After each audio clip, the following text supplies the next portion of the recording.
Hello everyone. I wish you a very happy new year to all of you. Our today's topic is Indian National Congress. We will discuss it in detail. It's a very important topic from exam point of view. We will discuss all the important points. So let's begin. Indian National Congress जो है ये दिसंबर 1885 में बना।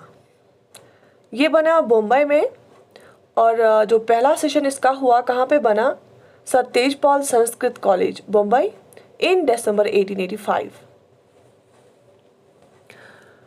जो पहले से एक idea चल रहा था कि एक ऑर्गेनाइजेशन होनी चाहिए जो ऑल ओवर इंडिया की बात सामने रखे ब्रिटिश एडमिनिस्ट्रेशन के सामने, तो उस आइडिया को फाइनल शेप दी A.O. ह्यूम ने। A.O. Hume was a retired civil servant, so he gave final shape to the idea. So he established Indian National Congress in December 1885. तो जो पहले कितने मेंबर्स थे? There were 72 delegates. 72 delegates और जो पहले president रहे इंडियन नेशनल कांग्रेस के वो थे W.C. Banerjee. W.C. Banerjee was the first president of Indian National Congress.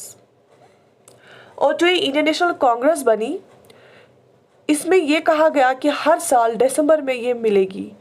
Congress met every year in December, तो मीट इन्होंने रखा एवरी ईयर दिसंबर। उसके बाद 1890 में कदम्बिनी गंगोली, ये एक वुमन थी।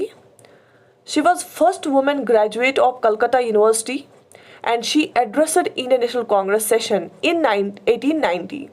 In 1890, Kadambini Ganguly, who was first woman graduate of Calcutta University, उसने एड्रेस किया इंडियन नेशनल कांग्रेस के सेशन को। इससे हमें ये पता चलता है कि जो नेशनल मूवमेंट थी हमारी इंडिया की, उसने वुमेन को एक बराबर का स्टेटस दिया। That means women also played a very important role in national struggle. ये नाम आपको याद रखना पड़ेगा क्योंकि कभी भी क्वेश्चन में आ सकता है। अब इंडियन नेशनल कांग्रेस के रिलेटेड कुछ थ्योरीज है, बिल्कुल सिंपल कॉन्सेप्ट है ये। पहला है सेफ्टी वैल्यू थ्योरी।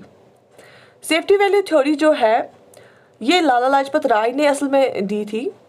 उन्होंने बोला था कि जो ग्रोइंग डिसकंटेंट जो है इंडियंस के दिमाग में, जो एक हैट्रेडनेस स्टार्ट हुआ है, डिसकंटेंट जो बिल्कुल भी एग्री नहीं कर रहे हैं ब्रिटिशर्स के जो रूल्स एंड रेगुलेशंस हैं, उसको एक वेंट देने के लिए safety value as a precautionary measure, ये असल में किन्होंने ही बनाया? ये ब्रिटिशर्स ने ही बोला कि एक ऐसी ऑर्गेनाइजेशन होनी चाहिए सो दैट कि ये फिर से रिवोल्ट ना करें। तो ये ऐसा कहा लाला लाजपत राय ने। और जब इंडियन नेशनल कांग्रेस बनी तब गवर्नर जनरल थे लॉर्ड डुफरिन। ये आपको याद रखना पड़ेगा, बहुत ज़्यादा इंपॉर्टेंट है।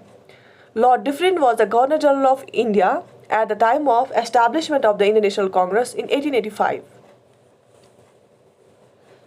आर.पी. दत्त जो थे उन्होंने कॉन्स्पायरेसी थ्योरी बोली।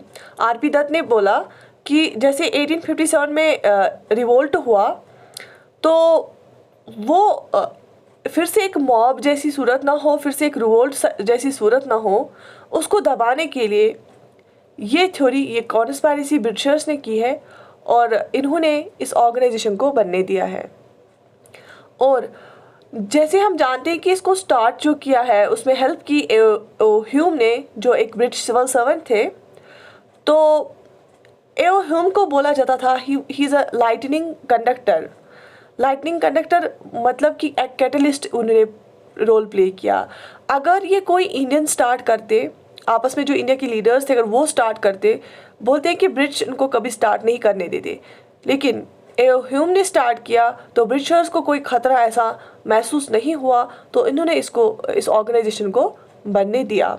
तो कैटलिस्ट का मतलब है जो एक्टिवली किसी काम को करने में मदद करे, तो इसलिए A.O. ह्यूम को कैटलिस्ट बोलते थे। अब हम देखेंगे जो इंडियन नेशनल कांग्रेस है उसके एम्स एंड ऑब्जेक्टिव्स क्या थे। जैसे पहले जब इंडियन नेशनल कांग्रेस बनी, क्योंकि 2 फेजेस आते हैं इंडियन नेशनल कांग्रेस के, पहले अर्ली फेज़ आता है, उसके बाद लेटर फेज़ आता है। पहले तो मॉडरेट्स थे, हम आगे वाले चैप्टर नेक्स्ट वीडियो में पढ़ेंगे। तो पहले हम एम्स एंड ऑब्जेक्टिव्स देखेंगे। पहला इनका मकसद था to found a democratic nationalist movement. तो ये अपने लोगों में ये बोलना, उनको समझाना कि डेमोक्रेसी भी होती है, एक मूवमेंट जनरेट करना लोगों में, ये पहला एम था इनका। दूसरा था कि पॉलिटिकली जो लोग हैं पॉलिटिकली एजुकेट हो जाए। नो डाउट लोग जो थे ज़्यादा लिटरेट नहीं थे, लेकिन उनको वो एजुकेट भी नहीं थे, उनको नॉलेज नहीं थी पॉलिटिक्स की उतना। तो उनको समझाना था कि नहीं, गलत हो रहा है, हमें यूनाइट होना पड़ेगा, वो भी एक एम था।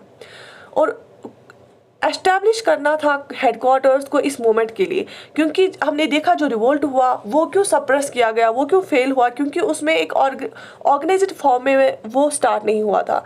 तो दैट मीन्स कि जो ये इंडियन नेशनल कांग्रेस स्टार्ट हुआ था, तो ये थोड़ा उस एज कम्पेयर टू 1857 रिवोल्ट के ये ऑर्गेनाइज्ड फॉर्म में एस्टैब्लिश हुआ, क्योंकि इन्होंने पहले ही बोला कि हमें हेडक्वार्टर्स बनाने हैं मूवमेंट के।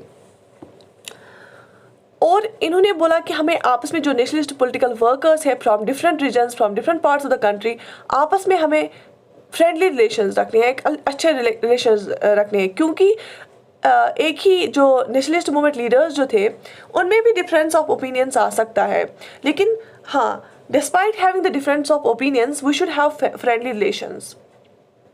और इनका एक ये था कि हम जो कॉलोनियल जो ब्रिटिशर्स थे उनके खिलाफ एक हमें फैलानी है, एक आइडियोलॉजी फैलानी है जो बिल्कुल उनके इंटरेस्ट के खिलाफ होगी। और इनका जो मेन मोटिव था, जो पॉपुलर मीन्स जो लोगों की डिमांड्स थी उनको एक शेप देना, शक्ल देना और गवर्नमेंट के सामने उनको पेश करना, सो दैट कि जो भी लोगों के लिए फ़ायदे की कुछ प्रोग्राम्स होंगे, चाहे वो पॉलिटिकल होंगे, इकोनॉमिक रिलेटेड होंगे, तो लोगों को उस तरीके से हेल्प करना, जो भी डिमांड्स हैं उनको फ्रेम करना, उनको प्रेजेंट करना बिफोर द गवर्नमेंट। और डेवलप करना एक feeling, national feeling, unity feel कराना, एक कम्युनिटी फीलिंग कराना, क्योंकि इंडिया एक बहुत ज़्यादा डाइवर्स कंट्री थी तब भी और अब भी है। इसमें डिफरेंट रिलीजन्स थे, डिफरेंट कास्ट्स थे, डिफरेंट रीजन्स थे, दैट मीन्स डिफरेंट प्रोविंसेस थे। Despite having all this diversities, एक यूनिटी वाली फीलिंग क्रिएट करना। और carefully promote and nurture Indian nationhood, जो हमारा अपना कल्चर है, जिसमें we have a tradition with values, culture with values, rich heritage, तो उसको नर्चर करना, उसको ऐसे फिर से डेवलप करना, उसका फिर से केयर करना, एक सेल्फ कॉन्फिडेंस वापस लाना। तो ये सारे एम्स एंड ऑब्जेक्टिव्स थे इंडियन नेशनल कांग्रेस के। तो हमने सारे जो इम्पोर्टेंट पॉइंट्स थे वो पढ़े इंडियन नेशनल कांग्रेस के क्या थे। तो आई होप कि आपको कुछ इन्फॉर्मेशन मिली होगी इस वीडियो में। Thank you for watching this video.